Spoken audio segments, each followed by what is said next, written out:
t'attend? Où t'en vas-tu là? Tu vas aller te marier alors que tu ignores tout de ce que dit la loi sur le mariage en Guinée. Tu ne connais pas tes droits, tu ne connais pas tes devoirs, tu ne sais pas les subtilités juridiques auxquelles il faudra que tu fasses attention avant de prendre cet engagement solennel devant Dieu, devant les hommes et surtout devant la loi. Ça, c'est extrêmement dangereux. Mais pas de panique, comme je t'aime et que je suis pour l'amour pour tous, je vais te parler du mariage en Guinée. Bon, là-bas, l'amour, c'est pas pour tout le monde, mais je vais t'en parler pour assurer la sécurité juridique pour le bonheur marital qui t'attend. Pour le meilleur et surtout pour le pire, il faudra que tu sois armé juridiquement et cette vidéo est faite pour toi. C'est parti!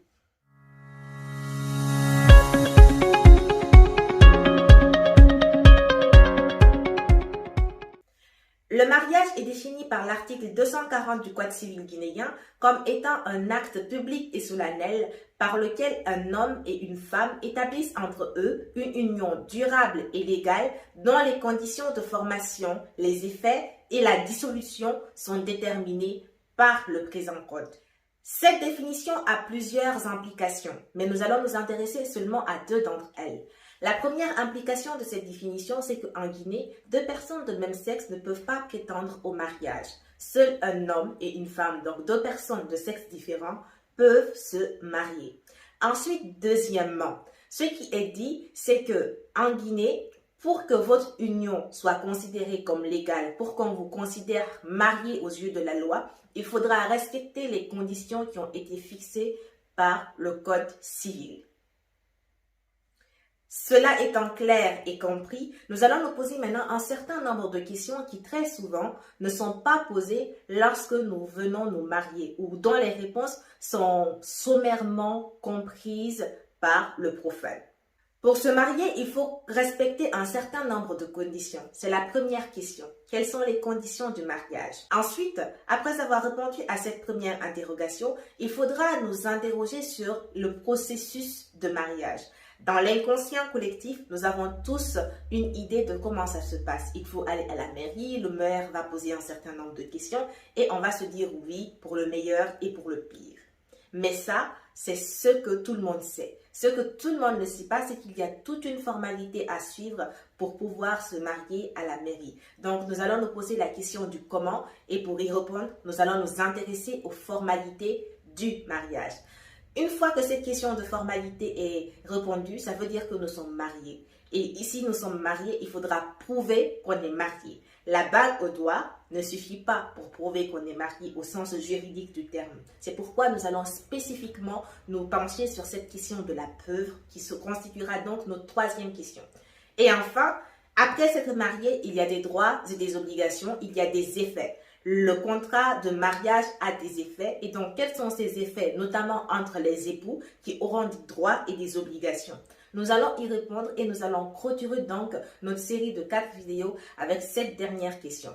Et après cette série de 4 vidéos, nous allons nous intéresser à des questions spécifiques au mariage. C'est-à-dire que si vous devez vous marier par exemple à l'étranger, comment ça se passe? Et s'il y a des étrangers qui viennent se marier en Guinée, comment ça se passe? Et parallèlement à cela, il y a une situation qui va fortement nous intéresser. La loi dit que pour être reconnu légalement marié, il faut respecter les conditions qu'elle aura prescrites. Maintenant, qu'en est-il des personnes qui se comportent comme des personnes mariées ou encore qui n'ont pas eu le temps de passer par la mairie pour sceller leur union? La loi a tout prévu. Nous allons également nous intéresser à ces questions. Mais prioritairement, traitons des 4 premières interrogations que nous nous sommes posées et ensuite nous verrons ce que nous enseigne la loi sur les autres détails du mariage. Donc, quelles sont les conditions du mariage? C'est notre premier épisode par rapport à cette question du mariage. Alors, qui parle de conditions de mariage va se référer directement d'abord à la capacité. Et la capacité nous amène à une question simple. Qui peut se marier en République de Guinée? C'est tout simple. Il faut se référer à l'article 241 du Code civil de 2019 qui dispose que pour se marier en République de Guinée, la fille ou l'homme doit être âgé de 18 ans. C'est le principe. Mais ne vous inquiétez pas, ce principe a une exception. Il y a une atténuation. Lorsqu'on a moins de 18 ans, on peut se marier, mais à 2 conditions. La première condition, c'est qu'il faut le consentement des parents. Lorsque l'un des parents est décédé, le seul consentement du parent survivant, donc celui qui est resté en vie, suffit. Lorsque le consentement des parents n'est pas recueilli, eh bien le consentement du conseil de famille, ça c'est une autre institution familiale qu'on aura le temps de découvrir dans d'autres vidéos, eh bien le consentement du conseil de famille donc sera suffisant pour autoriser votre mariage. Une fois que vous avez ces consentements, comment on va vérifier en fait que ça a été donné, que vos parents ou bien que le conseil de famille a accepté que vous vous mariez en tant que mineur, en tant que personne âgée de moins de 18 ans? Eh bien, il y a deux façons de donner ce consentement-là. Premièrement, ce consentement peut être donné de façon vocale lors de votre mariage, c'est-à-dire à la mairie, le jour de la célébration. Solennellement, les parents de vive voix peuvent donner leur consentement. Deuxièmement, ça peut se faire via ce qu'on appelle un acte notarié, enfin un acte authentique, autant pour moi. La loi parle d'un acte authentique et donc il faudra notamment passer devant le notaire qui va effectivement, dans les formes qu'il faut, dire que les parents donnent leur consentement. Voilà. Donc, ce sont les deux voies par lesquelles on peut recueillir le consentement des parents ou du conseil de famille. Une fois que cette question du consentement est réglée, il faudra maintenant parler de la deuxième condition pour se marier lorsqu'on a moins de 18 ans. Il s'agit d'obtenir de la part du président du tribunal dans le ressort duquel on va se marier une ordonnance des dispenses d'âge. Et cette ordonnance des dispenses d'âge-là sera donnée s'il y a des motifs graves.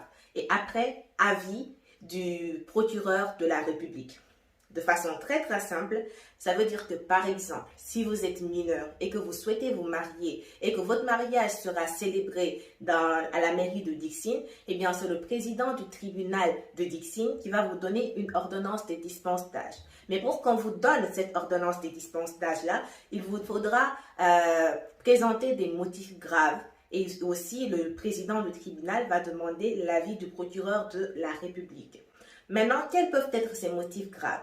Eh bien, la loi n'a pas précisé quels sont ces motifs graves, donc cela va dépendre de l'appréciation souveraine du président du tribunal.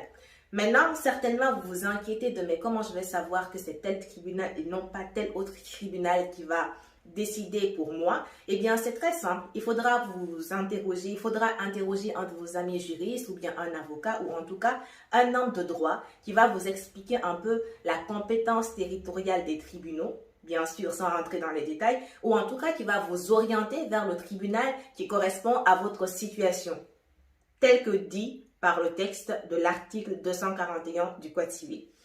Ces deux conditions étant remplies, vous pouvez donc valablement vous marier en ayant moins de 18 ans. Mais moi, je m'interroge parce que la loi parle de motifs graves. Et en m'interrogeant, il y a trois interrogations ou trois questions qui me viennent. Premièrement, quels peuvent être ces motifs graves? Eh bien, on va y répondre de façon très très simple. La loi n'ayant pas précisé quels sont ces motifs graves-là, on vous l'a dit précédemment, ça sera l'appréciation souveraine du président du tribunal qui va décider. Mais peut-être qu'une grossesse non désirée ou en tout cas, il y a peut-être un accident. En tout cas, les motifs graves là, c'est le président du tribunal qui va décider c'est quoi exactement. Ça, c'est un. Ensuite, la deuxième interrogation, c'est que se passe-t-il, par exemple, s'il y a deux personnes qui veulent se marier, mais qu'il n'y a pas véritablement de motifs graves? Que faut-il faire? Par exemple, si leur seule motivation, en fait, c'est de se dire qu'ils sont amoureux et donc ils ne présentent pas de motifs graves. Est-ce que ces deux personnes qui sont mineures ou dont l'un est mineur peuvent se marier conformément au texte de la loi? La loi dit qu'il faut un motif grave pour se marier quand on a moins de 18 ans. Donc, en l'absence de motif grave, je crains fort que ces personnes ne puissent sceller leur union. Il faudra peut-être attendre l'âge de 18 ans. Ça, c'est mon analyse personnelle de la chose. La troisième question qui me vient à l'esprit en tant que juriste, c'est de me demander quelle est la pertinence de mettre cette condition de motif grave au niveau du mariage des personnes âgées de moins de 18 ans. Eh bien, l'analyse qui en ressort, en tout cas à mon sens, c'est de se dire que en Guinée, nous avons un taux de mariage précoce très élevé. Ce taux de mariage précoce étant élevé, le législateur a peut-être pensé que pour enrayer des mariages précoces qui qui peuvent être célébrés et éviter donc de les augmenter, il faudra avoir des motifs graves. Voilà, donc ces motifs graves peuvent être utilisés peut-être pour enrayer le taux de mariage précoce dans le pays. C'est la justification que moi j'ai trouvée pour cette question-là. Peut-être que vous pouvez avoir d'autres justifications. S'il y a des juristes qui nous écoutent, n'hésitez pas à me le dire en commentaire. Pour résumer cette question de l'âge, retenons tout simplement qu'en République de Guinée, pour se marier, il faut être âgé d'au moins 18 ans. À défaut d'être âgé de 18 ans, on peut se marier à deux conditions. Obtenir tout d'abord le consentement des parents ou celui du conseil de famille. Et enfin, obtenir une ordonnance de dispense d'âge de la part du président du tribunal dans le ressort duquel nous allons célébrer notre union.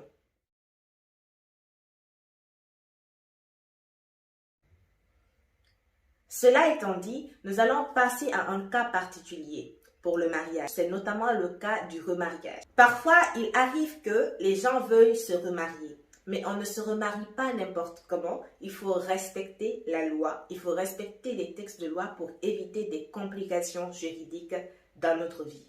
Quelles sont ces conditions? Eh bien, d'abord, pour se remarier, il faut regarder l'option que vous avez choisie. Dans le Code civil, il y a l'option de la monogamie et il y a l'option de la polygamie.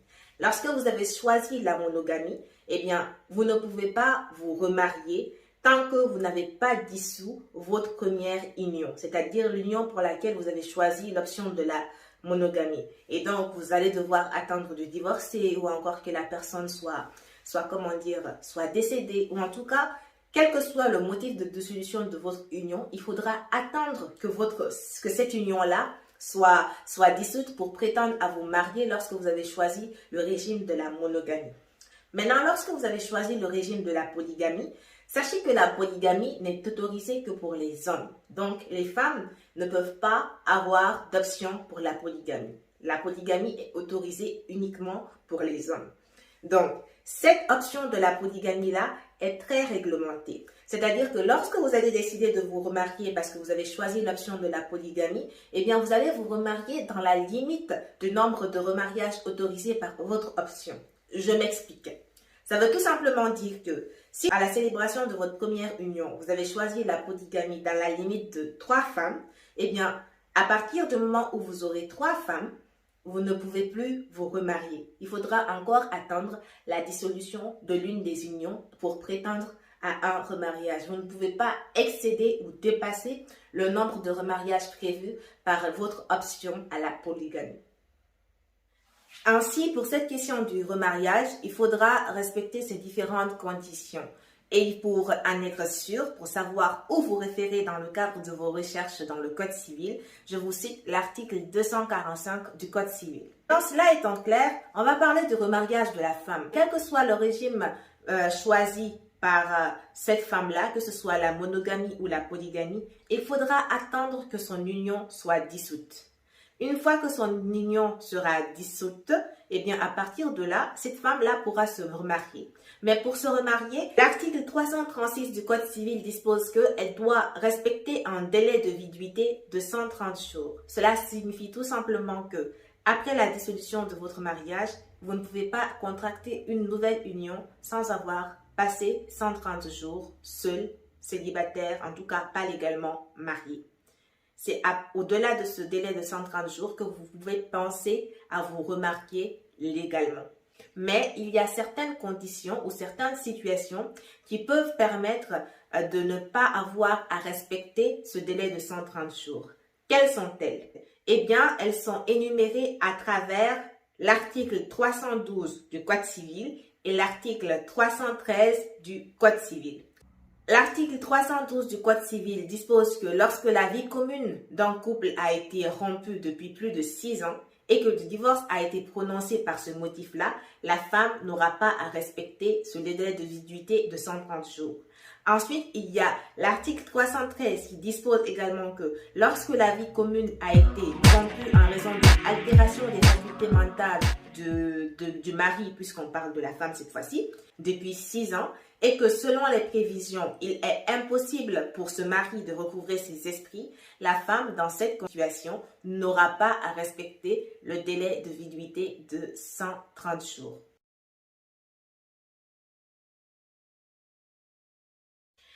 En résumé, pour se marier, il faut avoir 18 ans. Lorsqu'on n'a pas 18 ans, il faut avoir le consentement des parents. Il faut obtenir de la part du président du tribunal dans le ressort duquel vous allez célébrer votre union une ordonnance de dispense d'âge qui sera donnée pour motif grave sur avis du procureur de la République. Et ensuite, lorsque, il faut préciser, le maire ne vérifie pas que les parents ont donné leur consentement, il risque une amende civile allant de 500 000 à 2 millions de francs guinéens et un temps d'emprisonnement allant de 1 à 3 mois. Donc, il est très important que le maire vérifie que vos parents, en tout cas pour les personnes mineures, ont donné leur consentement. Ensuite, pour se remarier, lorsque l'homme est monogame, il devra attendre la dissolution de son mariage monogamique pour prétendre au remariage. Lorsqu'il est polygame, il ne peut pas se remarier au-delà de la limite fixée par son option pour la polygamie. C'est-à-dire que si vous avez décidé d'être polygame dans la limite de 2 femmes, une fois que vous avez 2 femmes, vous ne pouvez plus vous remarier, sauf si vous divorcez ou bien que l'une de vos unions est dissoute. Enfin, pour la femme, quelle que soit l'option qu'elle aura choisie, c'est-à-dire soit la monogamie ou la polygamie, eh bien, elle devra toujours attendre que son union soit dissoute, peu importe la manière par laquelle cette union sera dissoute. Une fois que l'union sera dissoute, il faudra qu'elle attende un délai de viduité de 130 jours. Mais ce délai de viduité, à certaines conditions, n'aura pas à être respecté, notamment dans les conditions de l'article 312 et de l'article 313 du Code civil de 2019. J'espère que cette vidéo vous aura servi et que vous en saviez un peu plus sur les conditions du mariage en Guinée. Pour notre prochain épisode, nous allons nous intéresser aux formalités du mariage. Oui, il faut aller à la mairie, mais avant d'aller à la mairie, il y a des questions très importantes qu'il faut résoudre et sur lesquelles les époux doivent être vigilants pour éviter les mauvaises surprises et handicaper leur bonheur éternel. Comme je vous l'ai dit à l'entame de cette vidéo, votre bonheur pour le meilleur et pour le pire dépend de la sécurité juridique de votre union. Et ainsi donc, merci de nous avoir suivis et j'espère que vous serez là pour le prochain épisode afin de vous assurer de la sécurité juridique de votre union. Bye!